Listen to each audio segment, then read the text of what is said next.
Hello everyone, welcome back to a brand new vlog. এবং আজকের ভ্লগটা থাকছে এই মাসেই আমার ভিজিট করা পটুয়াখালী নিয়ে।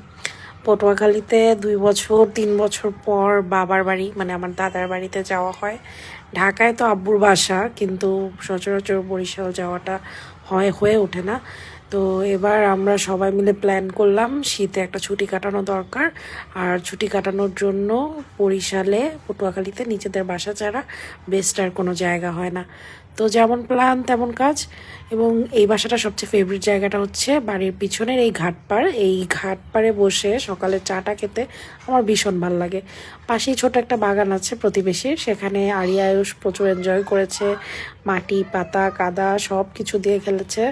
এবং তার সাথে সাথে পাশাপাশি অনেকগুলো দাওয়াত ছিল, সেগুলো আমরা অ্যাটেন্ড করি। এবং আরিয়া আয়ুষের বার্থডেও ছিল, যেটা আমরা সেলিব্রেট করি। আরিয়া আয়ুষ ওর মামাতো ভাই বোনদের সাথে এবং বোনদের সাথে মিলে এই বার্থডে সেলিব্রেট করতে পেরে ভীষণ খুশি। এবং ওদের খুশি দেখে আসলে আমাদেরও ভালো লাগে। বাচ্চারা আসলে খুব বেশি কিছু চায় না। আমি খুব বড় করে বার্থডে করিনি, আমি শুধু একটু বেলুন দিয়ে ওদেরকে সাজিয়ে দিয়েছিলাম।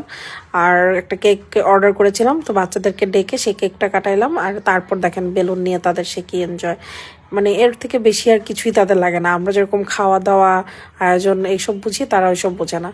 তারপর কি, তারপর দিনে আমাদের লঞ্চ ছিল, আমরা লঞ্চে করে ঢাকায় ব্যাক করি। যদিও বাসে ব্যাক করাটা আমাদের জন্য ইজি, কিন্তু লঞ্চের এই সময়টা এনজয় করার জন্য আমরা স্পেসিফিক্যালি লঞ্চ সিলেক্ট করি, যাতে ট্যুরটা পুরোপুরি কমপ্লিট হয়।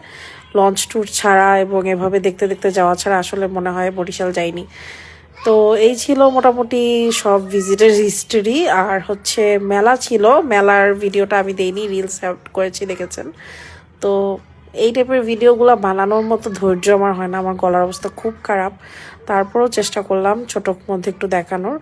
তো আপনারা শীতে কে কোথায় ঘুরলেন, কি করলেন, পিঠা খেলেন কিনা কমেন্টে জানাতে ভুলবেন না। এবং last of all, thanks for watching my videos.